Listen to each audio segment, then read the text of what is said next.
Thank you. It's my pleasure today to introduce Congressman Roscoe Bartlett.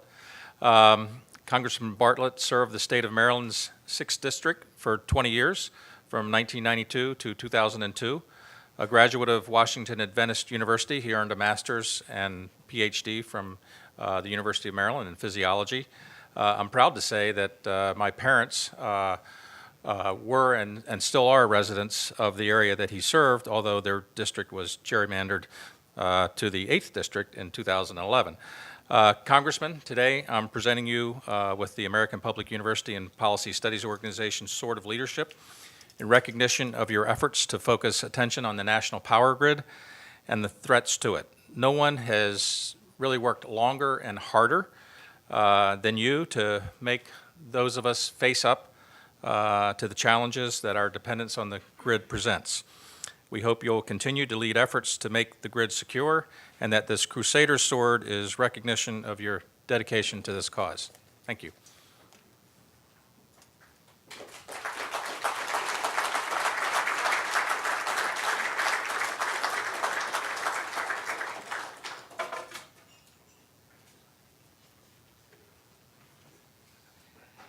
I came to the Congress when Bill Clinton came to the presidency.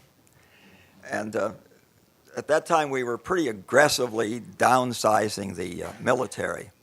And one of the things that they did in downsizing the military was to waive chemical and EMP hardening of all of our new weapons systems. I have no idea how I first learned of EMP. When I mentioned it to the committee, at least 2/3 of the Armed Services Committee at that time had never even heard of EMP. So each time that one of the military would come forward, I would ask them, why are you waiving chemical and EMP hardening? Because in any war with a peer, and it's in all of their open literatures and all of their war games, one of the first things they would do is an aggressive EMP laydown, which would deny us the use of all of our non-hardened equipment, which now is all of our new equipment. The only thing that was hardened was the old ancient equipment. In about the year 2000, I was sufficiently concerned about this that in working with Dr. Peter Pry, who was then a senior staff member of the Armed Services Committee, we drafted legislation to set up an EMP Commission.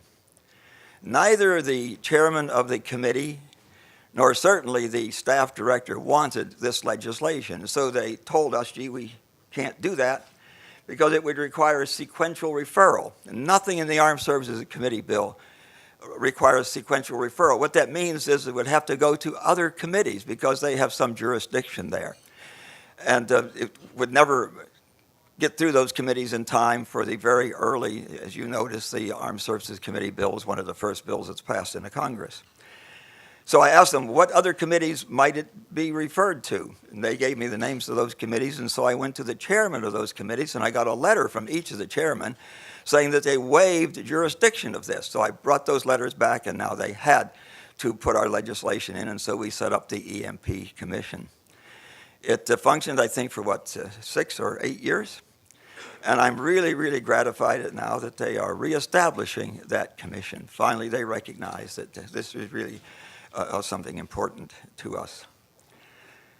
Not only is the commission being reestablished, but as you all know, the two important pieces of legislation are active in the current Congress: the Critical Infrastructure Protection Act, which has passed the House, and the big H.R. 8, which is a big bill, includes many things. I understand it includes the SHIELD Act, has also passed, and now it awaits its future in the Senate.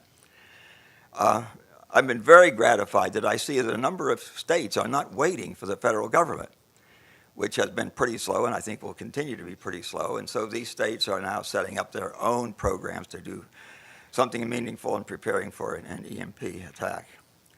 There's other legislation that relates to this that's not, or EMP will not even be in the mentioned in the legislation. One of these is all of the Missile Defense Acts. I was opposed and vocally opposed to the way we were doing ballistic missile defense. We were setting up systems in California and Alaska, and these were to intercept weapons that were coming essentially over the pole. The only nation today, and maybe tomorrow China would be added to that, but today the only nation that would come over the pole is Russia. And they have thousands of missiles, and we might, if we were lucky, shoot down the first, half dozen or so. And so our defenses, as far as Russia is concerned, would be fairly meaningless at the poles.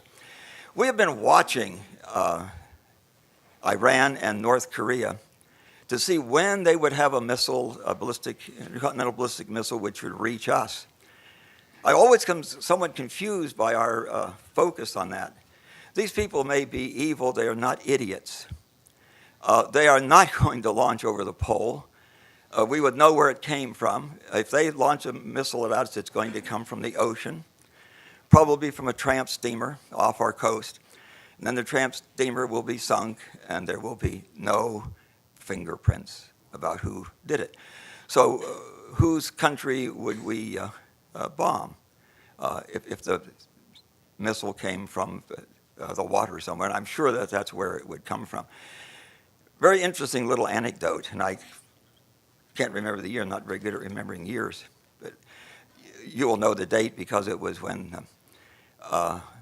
we were involved with war in Europe, and we had three members who were held by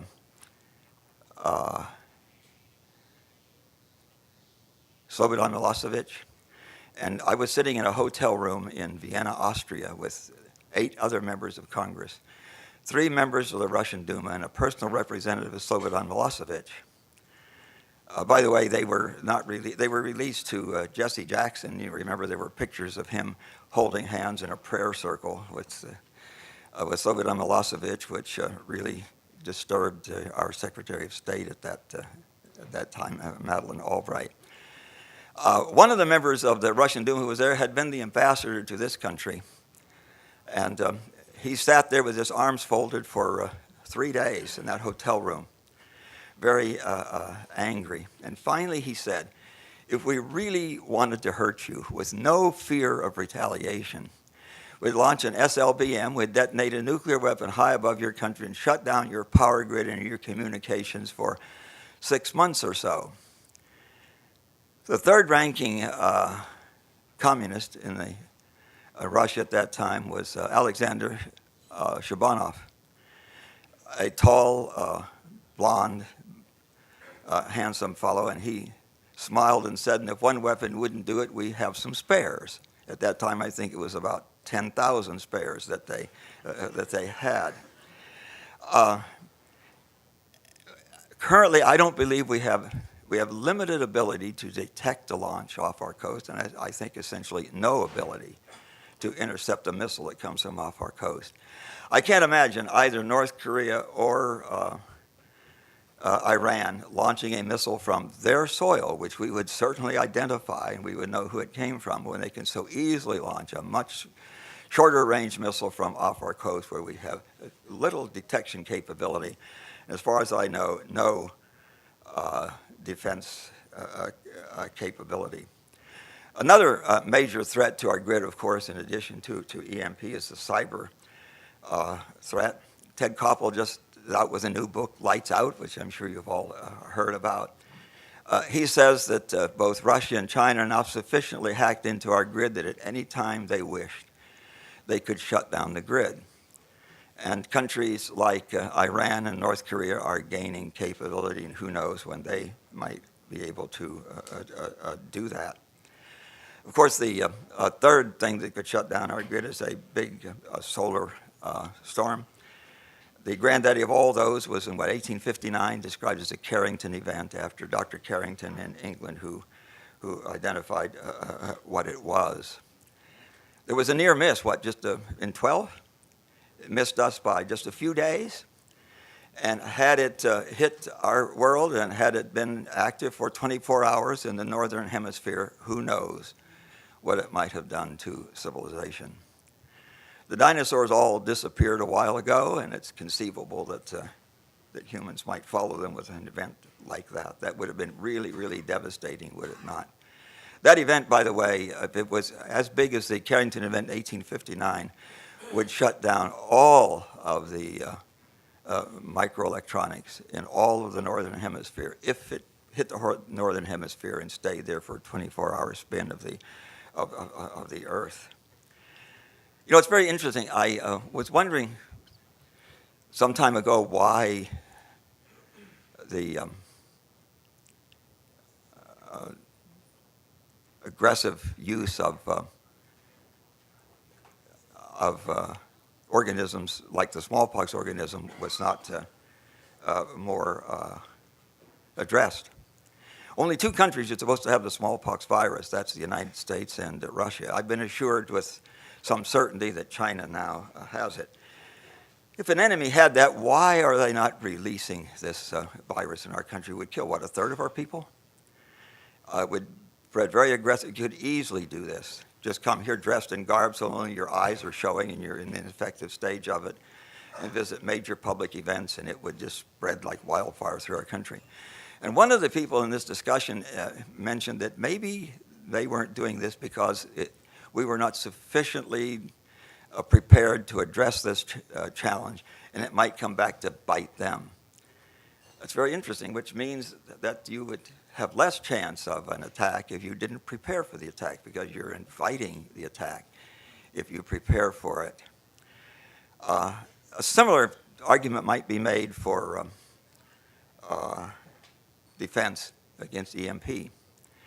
If we are aggressively, if a potential enemy has the ability to inflict an EMP event on us, and if we are now preparing for it, would not our preparation perhaps invite an earlier attack? Because if they waited, it might not be effective. Kind of interesting, isn't it? Just recently, I was reading a book in which they mentioned something that I've been familiar with for a very long time, and that's Yatom Mountain. How many of you have heard of Yatom Mountain? Yatom Mountain. Nobody heard of Yatom? Okay, a couple of hands back there. Yatom Mountain is about 600 miles about due east of Moscow. It is in the Ural Mountains. It has the largest underground nuclear secure facility in the world. It is as large as inside the Beltway, the Washington Beltway. We've had two defectors from there, and it has train tracks going in two different directions, so they're prepared to move huge amounts of material around there. I've had several briefings while I was in the Congress on Yatom Mountain. It was started during the age of Brezhnev. It still continues.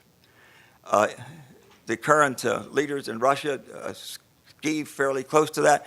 It was supported by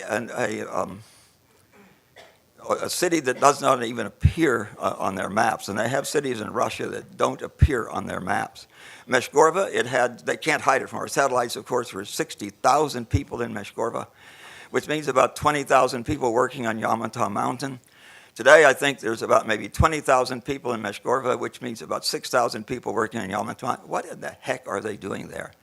The book I was reading said that they were doing three things there. They were aggressively building biological weapons, aggressively building chemical weapons, and they were preparing a site there that they could take the cream of their civilization so that they would have a nucleus to repopulate with after a catastrophic event.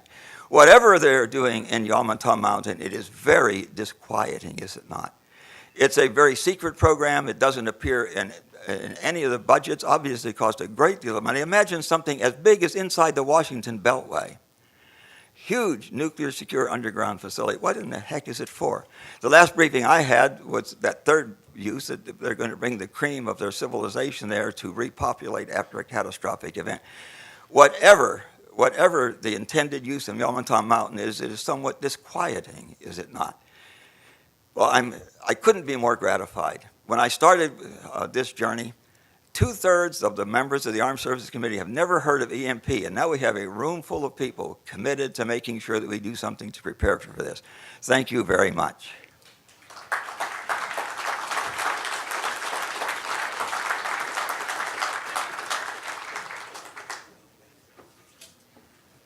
Thank you, Congressman. Before we move to the next presentation on private sector finance and capital markets for resilient community infrastructure, just a brief program note. On behalf of the Board of Directors of InfraGard, I will tell you that any technical presentation I've ever been to, frequently the terms gerrymandering, jerry-rigged, and jerry-built come up. Just to be clear, in no way does this mean cheap, defective, insubstantial, or junky. Anybody else named Jerry? So, okay. Well, then it's not as meaningful to you as it is to me. Mr. Jeff Weiss is our next presenter. He serves as the managing director of SEICs at Distributed Sun LLC. Mr. Weiss is the co-founder and managing director at ASAP Ventures LLC, and their investment arm. Prior to forming ASAP Ventures in June of 2000, he was president of the ComQuest Group, helping e-business and information technology entrepreneurs to establish valuable market positions by providing strategy, marketing, and capital formation advice. Please welcome to the podium, Jeff Weiss.